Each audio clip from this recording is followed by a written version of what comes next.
Ok, pessoal, e aqui nessa apresentação a gente vai falar de um assunto bastante espinhoso, que foi suscitado hoje numa publicação do canal Blablalugia, eu acho que é isso, em que ele tenta defender o direito das pessoas trans de acessarem a terapia hormonal por meio do sistema público de saúde. Então, o tema dessa apresentação aqui é transgeneridade e saúde pública. Estética é um direito? Nesse mesmo post, houve uma pessoa que discordou que o dinheiro público seja direcionado para esse tipo de tratamento e eu acabei concordando com ela, comentando que no caso da transgeneridade não é uma doença para ter exceção à regra já presente no SUS, né, que proíbe procedimentos estéticos. Então, atualmente não pode fazer o procedimento estético. Ainda assim, abriu-se essa exceção para a transgeneridade. Por isso, eu estava ali discordando, dizendo que, como a pessoa trans ela é igual a todo mundo, logo não há necessidade de abrir exceção para ela. Então, se outras pessoas não podem fazer procedimento estético, né, mesmo estando muitas vezes infelizes com a sua aparência, por que as pessoas trans podem? Então, é o que a gente vai estar abordando aqui. Esse daqui é o print, né, do comentário. Então, eu coloquei, você está certo, o pessoal dos comentários não sabe diferentes situações. O SUS deve oferecer tratamento sim, mas para pessoas que possuem alguma doença. O que não seria o caso das pessoas trans, né? E por que eu falei isso daqui? Por causa que outras pessoas responderam ao mesmo comentário, né? Dizendo que a terapia hormonal ela já existe e que ela pode ser feita também por outras pessoas que têm doença. E aí eu falei, sim, de fato, tem que ser feito por quem tem doença, não por quem simplesmente quer mudar a aparência. Mas vamos lá, vamos entrar aqui nessa discussão. Então, vou falar sobre o SUS, dando aqui essa introdução. Então, o Sistema Único de Saúde. Com a Constituição Brasileira de 1988, é decretado o direito de todos à saúde. 2 anos depois, em 1990, é assinada a Lei de número 8.080, que determina as condições para a promoção e recuperação da saúde, com base na qual é instituído o Sistema Único de Saúde, o SUS. Oferecendo acesso universal e gratuito e cobrindo inúmeros procedimentos que vão desde a vacinação e exames a exames e cirurgias até mesmo complexas, como o transplante de órgãos, o SUS é uma referência internacional e considerado o maior sistema de saúde do mundo. Contudo, apesar da sua fama internacional, no Brasil ele é objeto de elogios, mas também de críticas. Exatamente qualquer pessoa, diante de um problema de saúde, pode recorrer ao SUS, não importa o sexo, a raça, a classe, etc. Todos têm o direito ao atendimento, embora infelizmente não sejam todos que consigam ser atendidos. Aparentemente existe o esforço, mas não a capacidade para atender de fato a todos, dadas as inúmeras queixas que pode-se notar por parte da população, que reclama da espera nos atendimentos e da falta de medicamentos ofertados pelo sistema. A razão deste problema se conecta aos problemas estruturais do Brasil, políticos e econômicos, cuja solução, assunto passivo de muita discussão, não parece ser sequer de longe algo simples. O que faz com que reste aos cidadãos dependentes apenas se conformar, aceitando as consequências da sua precariedade, que leva ao prolongamento do sofrimento e a perdas.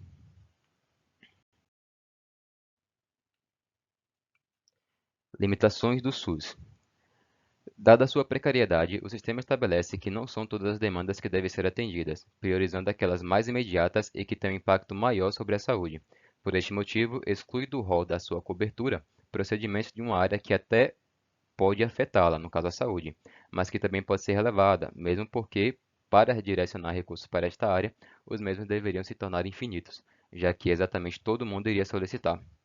Por este motivo, são vedados procedimentos puramente estéticos. Então, procedimento estético no SUS é uma coisa vedada, não pode fazer. O que não quer dizer que não realize cirurgias plásticas, mas apenas aquelas que corrigem deformidades, sejam elas inatas ou adquiridas, as chamadas cirurgias reparadoras. Então, atualmente é vedado fazer procedimento estético pelo SUS, ou seja, é proibido.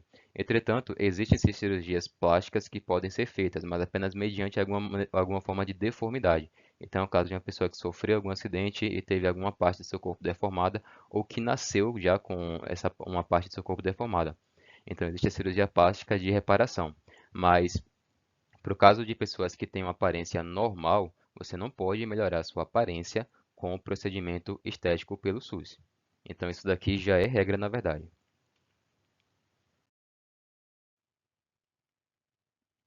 Terapias hormonais, equidade ou privilégio? Todavia, parece existir exceções. Dependendo do caso, o sistema de saúde pode disponibilizar sim tratamentos estéticos, mas ressalva apenas ao caso de transgeneridade. Já disponibilizadas no sistema de saúde e antes utilizadas para tratamento de doenças, as terapias hormonais vêm sendo cada vez mais procuradas, porém agora não por pessoas doentes e nem com o objetivo de tratar doenças, mas pelas pessoas trans com o objetivo de melhorar suas aparências. Com efeitos sobre a pele, pelos, músculos e voz, entre outros, elas se tornaram um remédio para quem sofre com a insatisfação da própria estética. Pelo SUS, elas são disponibilizadas às pessoas trans com o intuito de adequar o seu corpo ao seu gênero, mas é necessário ressaltar que o seu mecanismo de ação é puramente estético, como o objetivo pelo qual são realizadas. Embora a equidade faça parte do conjunto de princípios que norteiam o SUS, diferenciar nele o que é equidade e o que é privilégio pode ser difícil, dado que, quando se trata de estética, talvez todo mundo seja infeliz em algum grau, e definir critérios pelos quais as pessoas possam ser discriminadas pode acabar incorrendo em injustiças. E se uma pessoa que, embora não seja trans, também esteja insatisfeita com, por exemplo, os seus pelos ou a sua voz, quiser ter acesso a tratamento, ela poderia? E se ela não estiver se sentindo suficientemente masculina e por isso esteja sofrendo, ela tem acesso a tratamento mesmo sendo por um motivo meramente estético? E se a cirurgia, por exemplo, de remoção de seios também pode ser custeada pelo Estado, por que não a complexa cirurgia de aumento de altura ou de clareamento de olhos? Qual a razão do privilégio das pessoas trans se seriam tão normais como qualquer um e por isso capaz de se conformar às suas próprias diferenças, optando talvez por mudá-las apenas quando pudesse fazê-lo com seus próprios recursos financeiros? Então, vamos entrar aqui nessa discussão, né? Veja, somente as pessoas trans têm esse direito pelo SUS, ou seja, de exercer ou de realizar esses procedimentos que são, na verdade, estéticos. Por quê? Porque vai gerar essa adequação com o seu corpo. Basicamente, está infeliz com a sua aparência. Só que, nesse caso, por que isso ocorre apenas às pessoas trans? Se tantas outras pessoas também podem estar satisfeitas com seu corpo, inclusive pelo mesmo motivo. Então, vamos imaginar, por exemplo, um homem que não é muito alto e ele está infeliz com a sua expressão de gênero. Por quê? Porque ele não se acha suficientemente masculino. Ou então porque ele não tem muito pelo, ou porque não tem uma voz grossa. Enfim, por que que esse cara não poderia, portanto, fazer a dita aquela cirurgia, né, que complexa, super complexa de aumento de altura? Porque uma pessoa que acha que talvez não esteja suficientemente feminina não pode, por exemplo, clarear o olho ou fazer aqueles procedimentos no cabelo e etc, etc. Então, veja, você tentar definir critérios aqui para uma coisa que é muito generalizada, é claro que vai incorrer aqui em discriminações inválidas. Discriminações, ou seja, você vai estar selecionando pessoas específicas. E existe alguma razão plausível para você discriminar dessa maneira, optando apenas pelos trans em vez de todo mundo? Não, porque se o trans é uma pessoa como qualquer outra, e é isso que é afirmado, né, pelo menos, então ele pode se conformar assim como todo mundo. Então, quando a pessoa está infeliz com a sua aparência, o que é que ela faz? Ela se conforma. Se ela precisar de alguma ajudinha, ela pode ir no psicólogo.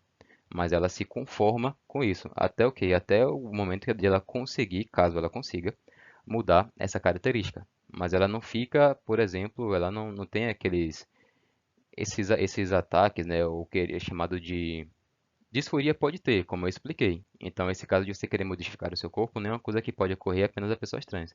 Pode ocorrer a qualquer um que se sinta infeliz com o seu próprio corpo, entendendo como uma limitação da sua personalidade. Então, na verdade, esse caso de disforia de corpo, como eu coloquei no outro vídeo, pode ocorrer a qualquer um. Então, o que é que define aqui? Qual é o critério para você dizer que é válido que pessoas trans têm acesso a tratamentos estéticos, na verdade, estéticos, e as outras pessoas não? Então, por que que alguns podem, por exemplo, fazer cirurgia de remoção de seios, mas não pode fazer a cirurgia de aumento de altura? Aquela cirurgia super complexa em que você precisa quebrar o osso da pessoa e esperar ele se reconstituir. Não há nenhuma razão plausível para que isso seja admitido, senão entendendo o caso da transgeneridade como alguma espécie de especialidade, que se não for indicada a validade, né, também não pode ser utilizada. Vamos então para esse aqui vai ser bem breve, esse esse slide. Então vamos aqui para a última tela, que é como apoiar. Então, entendendo que apesar de possuírem descontentamentos com seus próprios traços, as pessoas trans são como todo mundo e, portanto, capazes de se conformar, pelo menos temporariamente, quiçá toda a vida, à sua própria condição estética, as formas de tratamento de adequação de gênero devem ser ou revogadas ou estendidas a todos, para não incorrer em discriminação, exclusão e, portanto, injustiças. Fica salientado também que se nenhum tipo de especialidade válida for indicada para justificar a discriminação, dado que o sistema somente realiza procedimentos segundo suspeita de alguma doença, fica subentendido que a transgeneridade é, portanto, uma condição patológica ou pelo menos demórfica, o que confirma o preconceito popular e o consolida. Se, porém, não for o caso, fica limitado, como no caso de todo mundo, o atendimento à mera consulta com psicólogos e, se necessário, com psiquiatras.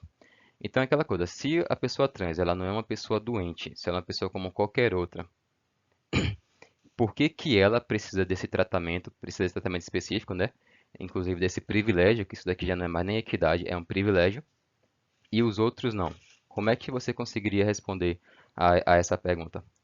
Você só pode dar qualquer forma de tratamento especial às pessoas trans se for consideradas basicamente como doentes, porque o sistema ele serve para isso. Então fica subentendido, caso realmente o sistema escolha selecionar apenas as pessoas trans, que elas têm alguma condição especial. Dos dois, um. Ou que ela tem alguma condição especial, ou que de alguma forma ela é privilegiada. E se ela tiver, no caso, alguma condição especial, nesse caso seria alguma doença. Entendeu? Então, quando ele discrimina, ele acaba alimentando, na verdade, um preconceito. Então, aqui, ó, confirma um preconceito e o consolida, inclusive. Então, nesse caso aqui, não cabe ao sistema de saúde promover esse tipo de procedimento que é puramente estético, que mesmo se você dizendo que é para readequar a sua, o seu corpo, a sua expressão de gênero, ainda assim não muda nada com relação a ser um procedimento estético e que poderia ser reivindicado ou solicitado não apenas por pessoas trans, mas por qualquer pessoa. Então, qualquer homem que tenha nascido baixo, magro, enfim, com todas as características que poderiam ser entendidas como femininas, deveriam ter acesso à terapia hormonal e às cirurgias de readequação de gênero, que implicaria em que, basicamente? Mas tem mais também, é evidente, né? Por que que a saúde pública não pode, por exemplo, sei lá, de repente pagar a academia? Então, se cabe à saúde pública cuidar também da estética da pessoa, entendendo a estética como um, um indicativo, enfim, um fator de saúde, todo mundo sabe que a estética ela não afeta diretamente a sua saúde, né? É bem algo que pode ser relevado. Então, na maioria das vezes é relevado. No caso do trans, também é relevado. Na verdade, pode ser relevado, né? Então, você pode até compreender que hoje, por exemplo, uma desculpa que é dada muitas vezes para a justificação disso, né, é de que pessoas trans, quando fazem esse tratamento, elas acabam ficando mais felizes e por isso elas se suicidam menos. Só que a verdade é que isso não é uma coisa necessária. Como eu falei, se você for entender o trans como alguém que não pode se conformar à sua própria condição, você vai entendê-lo como uma pessoa doente. Mas eu te digo, não é doente, porque trans não é uma coisa que é nova. Como a gente já viu, trans é uma coisa que existe desde há muito tempo na história. E antigamente, eles não tinham acesso a nenhuma terapia hormonal. Então, ficar sem isso agora não vai matá-los, senão por alguma forma de realmente condição patológica, psicológica, psiquiátrica, e aí teria que ser com um psiquiatra, né? Ou então por capricho, que é outra colocação que eu botei lá no meu comentário do Blablalogia, que é que essas pessoas podem ser caprichosas. O que é caprichosas? Elas podem esperar, só que elas decidem não fazer isso.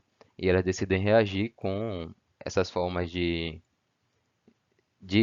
histeria, né? Por assim dizer. Então reage de maneira histérica apenas para poder conseguir aquilo que quer. Mas não seria de fato uma coisa, um condicionante, né? A saúde dessa pessoa, ou seja, a saúde não depende especificamente disso. De qualquer forma, supondo que seja capricho, também é trabalho de psicólogo. Se for uma coisa mais grave, é psiquiatra. Se for coisa mais branda, é psicólogo. Então não existe essa justificativa aqui para fornecer gratuitamente, por meio do sistema de saúde, procedimentos estéticos para pessoa trans. Não sem você abrir aí, não apenas um precedente, mas uma margem para que todo mundo possa começar a solicitar essas terapias com fins puramente estéticos, puramente de se parecer melhor, né? Melhorar a sua aparência.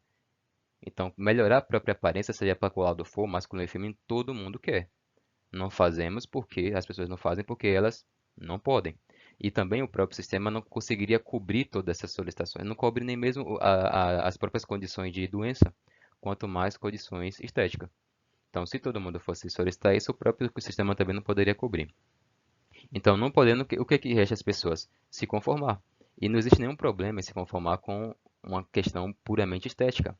Veja que pessoas que estão esperando por tratamentos no SUS, elas se conformam com sofrimentos piores, sofrimentos em decorrência de doença de fato, né?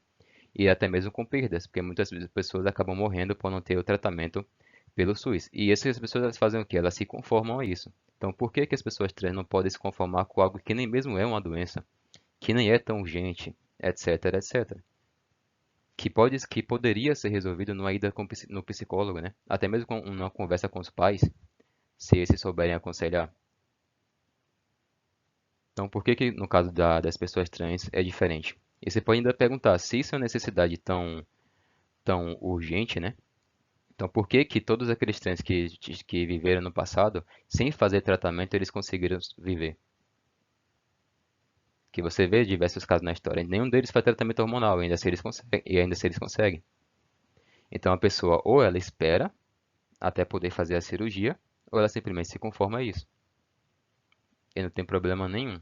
Desde que ela realmente não tenha nenhuma condição patológica, ela vai conseguir fazer isso como todo mundo. Se ela não conseguir fazer isso, então ela tem alguma condição patológica. Mas nesse caso você não resolve nem com essa questão que abre margem também, né, para outra série de problemas. Você tentaria resolver, obviamente, com um psiquiatra. Então fica aqui essa colocação com relação à à saúde pública e à transgeneridade. Eu comentei lá no post do Bablalogia, né? E ele acabou apagando, né? E depois disso as pessoas não conseguiram mais ver o meu ponto de vista. Por isso, e por achar que ele é importante, que ele precisa ser disseminado, né? Eu estou colocando ele aqui. Mas o autor do próprio post acabou apagando o comentário. Eu não sei exatamente por quê, já que ali não tinha nada. O que eu coloquei no comentário foi exatamente o que eu falei aqui. Se você discorda de alguma coisa, tem que dizer por que que isso aqui está errado. E não simplesmente apagar o meu comentário. Ou tentar censurar o meu vídeo, como se poderia fazer também, né? Mas o que houve ali basicamente foi isso. Apagou o comentário, ninguém mais teve acesso a essa visão. Eu devo também salientar que esse canal é um canal de aparente pseudociência. Então, entre outras coisas que ele afirma no vídeo, ele coloca que você dizer que pessoas trans não são aquilo que ela se identifica é basicamente você negar a ciência, quando ele não entende desse assunto cientificamente falando. Porque se ele é biólogo, então ele só pode discutir isso do ponto de vista da biologia. Só que esse não é um assunto que apenas que restringe, né, a biologia. Obviamente se estende à sociologia e também a outros aspectos. Então, ele, como mero biólogo, não tem a capacidade de discutir o assunto. Ainda assim, ele fica dando essas opiniões como se tivesse validade, enfim, científica. Não tem, mas ele está lá disseminando esse tipo de coisa. No meu primeiro vídeo que eu faço uma análise da teoria de gênero, eu mostro como ela é uma pseudociência e ideologia. Então, que ele já é totalmente errado. Assim também como com relação ao posicionamento dele em relação à saúde pública. Outras bobagens que ele também falou, talvez eu comente depois, mas por agora é só isso. Fico por aqui, até o próximo vídeo.